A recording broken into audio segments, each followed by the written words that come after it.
Bienvenue sur la cinquième colonne et aujourd'hui je vais vous présenter la traduction intégrale de Betrayal at House on the Hill, seconde édition.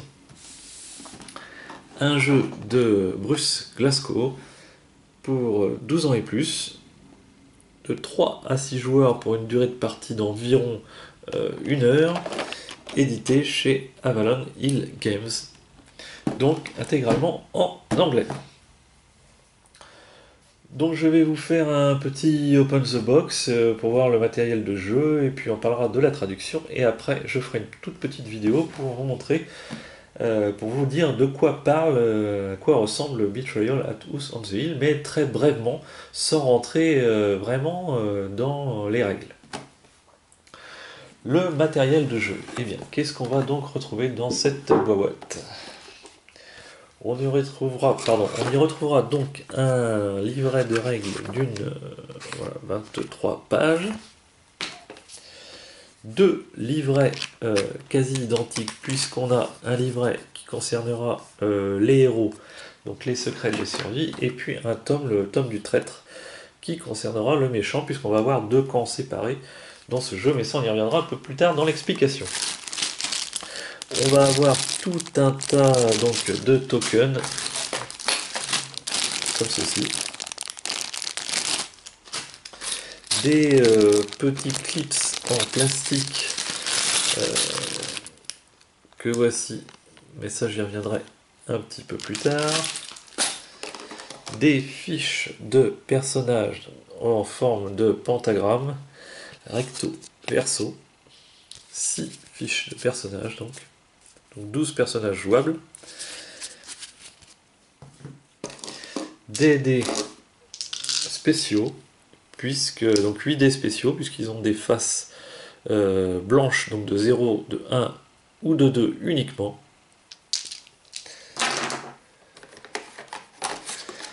Une piste qui va nous servir de piste de contour ou de piste de dégâts suivant les scénarios qu'on jouera. Une tuile qui représente 3 pièces, qui est donc la tuile de départ. Tout un tas de tuiles cartonnées qui va représenter toutes les pièces possibles et inimaginables qu'il y aura donc dans la maison. Donc c'est un grand manoir quand même, puisqu'on va y retrouver un tas de pièces. Voilà, on va même y retrouver un pont.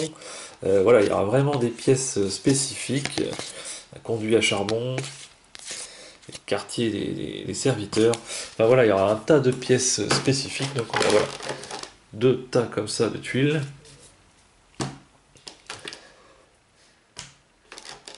Des cartes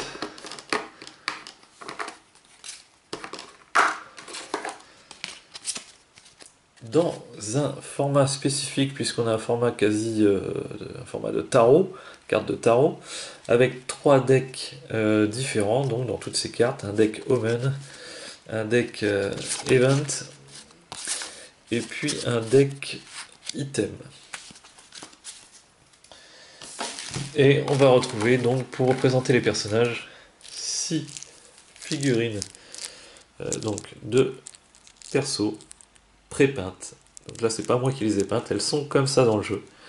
Elles sont pré-peintes de cette façon. Donc à vous de les améliorer, de les laisser, ou de les laisser telles quelles.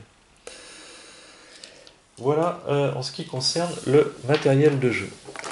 Tout ceci bien sûr en anglais.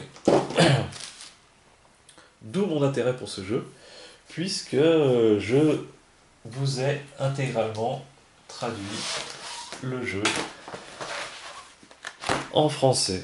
Donc on va y retrouver en full color donc là le livre de règles format A4. Par contre tout sera en format A4, donc ça ne rentrera pas dans la boîte de base. Donc le livre de règles entièrement traduit, avec en toute fin du livre de règles, donc tous ces fichiers bien sûr sur Boardgame Geek, une petite fac en version épurée, puisque j'ai repris la fac de la première édition, et puis j'y ai supprimé toutes les questions qui avaient déjà été, répondues dans la règle de de la seconde édition, puisque le gros avantage entre ces deux éditions, c'est que toutes les questions, tous les vides qu'il y avait eu dans le livre de règles de la première édition ont été répondus, donc ont été remaniés, ont été super bien expliqués dans ce nouveau livre de règles de la seconde édition. Donc il ne restait plus beaucoup de questions en suspens, mais j'en ai laissé quand même quelques-unes, si jamais ça peut vous aider. Concernant, avant d'aller plus loin, concernant cette traduction, je ne l'ai pas effectuée tout seul. Je me suis aidé de la traduction existante que vous pouvez trouver depuis longtemps sur Board Game Geek, qui est la traduction de Philippe de Monneron. Donc, je lui ai demandé la permission d'utiliser sa traduction pour en extrapoler la traduction de la seconde édition, puisqu'il y avait beaucoup de choses qui se ressemblaient, beaucoup de textes qui étaient identiques. Eh bien, je m'en suis servi donc pour extrapoler la seconde édition. Donc j'ai dû remanier entièrement forcément le livre de règles, puisqu'il y a une grosse différence quand même entre le livre de règles de la première et de la seconde édition. Mais en ce qui concerne tous les scénarios, puisque c'est un jeu à scénario, donc tous les scénarios qu'on va trouver, les 50 hantises que l'on va trouver dans le jeu, eh bien je me suis donc servi de la traduction de Philippe de Monneron pour en extrapoler cette seconde édition. Donc on voit que pour ça j'ai choisi par contre de l'imprimer en noir et blanc, tout ça pour un souci d'économie d'encre, tout simplement, puisqu'on a quand même beaucoup de pages, de livrets de 50, enfin ça va pas faire 50 pages, puisque on fera du recto verso, mais quand même ça fait beaucoup de pages sur les deux livrets à imprimer, donc j'ai préféré, dans ce souci d'économie, de le faire en noir et blanc. En ce qui concerne la traduction, donc j'ai quand même dû relire les 50 hantises dans les deux livrets, puisque la grosse différence entre la première édition et la seconde, c'est ces tokens qui ont changé.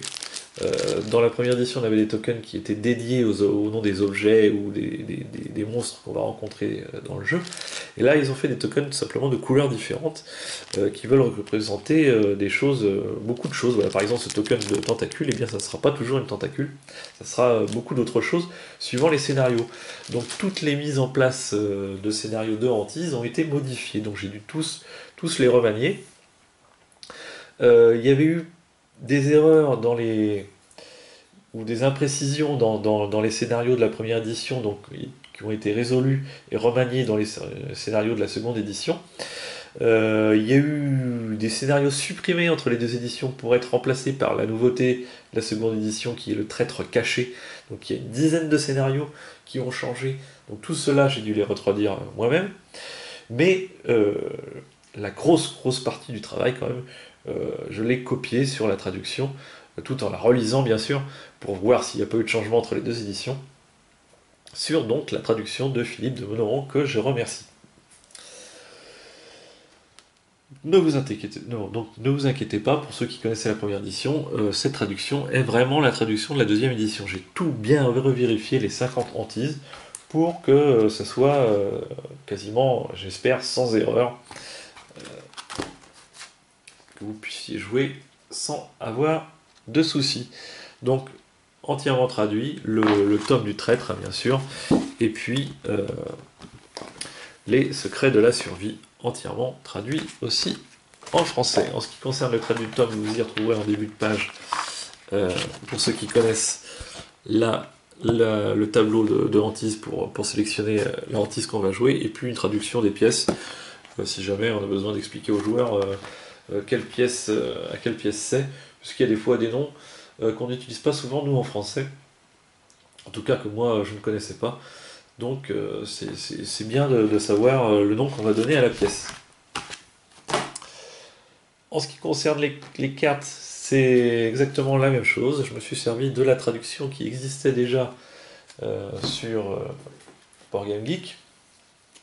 Alors traduction, je pense aussi, j'ai pas vérifié, mais de Philippe de Monneron. Donc j'en ai fait un copier-coller, et puis il y avait des nouvelles cartes, et puis certaines modifications sur certaines cartes, donc j'ai entièrement remanié toutes les cartes, réécrit toutes les cartes, pour arriver donc à cela. Donc vous aurez une mise en page identique sur toutes les cartes, hein. Pas de souci. Donc tous les types de cartes ont donc été traduits. Pour arriver à, comme à mon habitude, hein, j'essaye toujours d'avoir une carte qui se rapproche le plus possible de l'original. Bien sûr, on sait bien que le texte français tiendra toujours plus de place, donc c'est pour ça que vous n'aurez peut-être pas les choses placées de la même façon, mais en tout cas, on arrive à des choses quand même vachement lisibles et qui ressemblent quand même assez à la carte originale.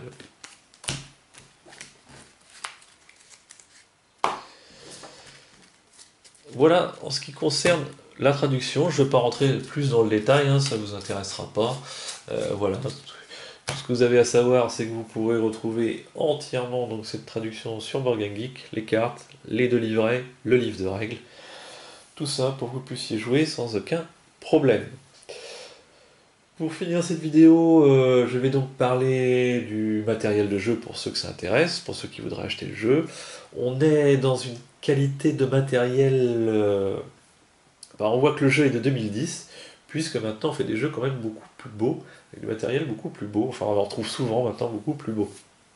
Je m'explique, on va avoir des tuiles du minimum syndical en épaisseur, voilà, avec une qualité... bon, vous allez me dire, dans Room 25, les tuiles sont pas exceptionnelles non plus, mais voilà, on va retrouver le minimum syndical en ce qui concerne les tuiles, pareil pour les personnages. Bon, ça va, largement, on va pas se plaindre non plus. Les dés, par contre, aucun souci, très bon dés, assez gros. On aura, voilà, ça c'est bien, des personnages prépeints. Les cartes, par contre, elles sont trop fines, clairement, sont vraiment, vraiment fines.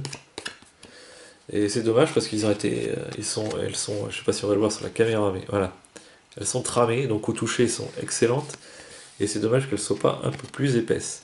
Alors, pour nous, ça ne va pas nous gêner, puisque pour la traduction, eh bien, on va les sliver, donc ça ne gênera en rien. Mais sinon, voilà, c'est dommage qu'elles n'aient pas été un peu plus épaisses. Les tokens, eh bien, on va retrouver tout seul autre token, que ça, c'est vraiment une mauvaise idée, je trouve. Je ne sais pas pourquoi ils ont fait ça. J'aurais préféré avoir des tokens spécifiques à chaque objet ou ennemi qu'on va retrouver dans les scénarios. Mais là, à chaque fois, on va vous demander, eh bien, tout simplement de prendre un token rose, vert, bleu, des fois avec un numéro. En plus, les couleurs sont pas forcément très... voilà, elles se ressemblent un peu, donc des fois on va avoir du mal, suivant l'éclairage qu'on aura dans la pièce, on va avoir du mal à reconnaître les couleurs de tokens. Les seuls tokens qui nous restent identifiables, eh bien, c'est ceux-là quand même, il y en a encore une partie. Voilà, token objet, lancer de connaissances, enfin voilà.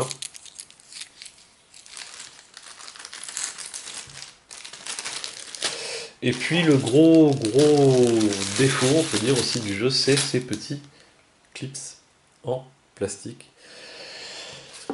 Puisque cela va nous servir à noter tout simplement voilà, le niveau où vous êtes arrivé de valeur, par exemple ici en santé mentale.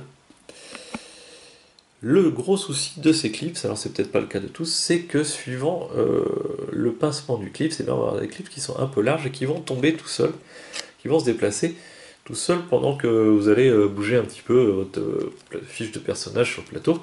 Eh bien, comme on va en avoir pardon, à chaque coin de ces petits tokens, pardon, pas tokens, clips, eh bien, le défaut, c'est que le pincement du clip, c'est pas assez serré. Voilà, ça va ressembler à ça, votre fiche de personnage. Et forcément, posé sur la table, si vous bougez un peu comme ça, et que le clip n'est pas très serré, eh bien, ça va déplacer ce petit clip. Alors, pour l'y résoudre, eh bien, soit vous fermez de temps en temps avec la main pour le forcer à se fermer, mais il a quand même une mémoire de forme, il va toujours revenir à peu près à sa position de départ, sinon à l'eau chaude, comme avec les figurines, eh bien vous le trempez dans l'eau chaude et puis vous essayez de le maintenir fermé jusqu'à ce qu'il se refroidisse, et vous n'aurez plus de soucis. Par contre, on va se rendre compte du défaut du jeu, c'est que ce clips, très bien, ils ont voulu faire un petit clips comme ça, mais il est trop loin du chiffre en face. Et lorsque, pendant la partie, il va se déplacer un peu, eh bien vous n'allez plus savoir si vous êtes sur le 3, enfin dans ce cas-là par exemple, sur le 3 ou sur le 4. Puisque le clip est un peu loin du chiffre qu'il vise. Ça, c'est un petit défaut du jeu. Alors, sur Board Game Geek, vous allez retrouver sur la fiche du jeu, dans la galerie d'images, eh bien, tout simplement des tokens qui étaient fabriqués ou modifiés par les fans pour avoir des flèches un petit peu plus longues pour que ça soit plus évident sur quel chiffre le token pointe, le clips pointe. En tout cas, ça, c'est pas vraiment ce qu'ils ont fait de mieux. Voilà en ce qui concerne le matériel de jeu. Je vais revenir vite fait sur les cartes, tout simplement pour la traduction. Pour ceux qui voudraient faire comme moi, c'est-à-dire imprimer une trad sur une feuille et puis l'insérer sur la carte d'origine, eh bien, il va vous falloir trouver des sleeves. Et les sleeves, comme c'est des cartes spéciales, on les trouve pas si facilement que ça. Moi, j'ai eu du mal à les trouver. Le seul site où j'ai pu trouver ces sleeves, eh bien, c'est Swan Panasia Game, puisqu'ils ont fabriqué des sleeves spécialement custom made donc pour Betrayal at House on the Hill. Donc des 57 par 110, paquet de 80. Donc ça suffit, un paquet suffit largement puisqu'on a une cinquantaine de cartes. Voilà, SWN 505. Par contre, sur leur site, forcément, vous allez payer des frais de port. Alors, je vous conseille, comme ils font plusieurs sleeves, hein, forcément, c'est une marque de sleeve, donc puis plein pour des jeux spécifiques comme Betrayal, et bien de faire une commande groupée pour ne pas avoir à payer des frais de port inutilement. Voilà en ce qui concerne le dedans de la boîte, la traduction. Sur ce, je vous dis à la prochaine vidéo pour ceux qui voudraient voir à quoi ressemble donc ce jeu. Et puis sinon aux autres, je vous dis bien tout simplement bon jeu.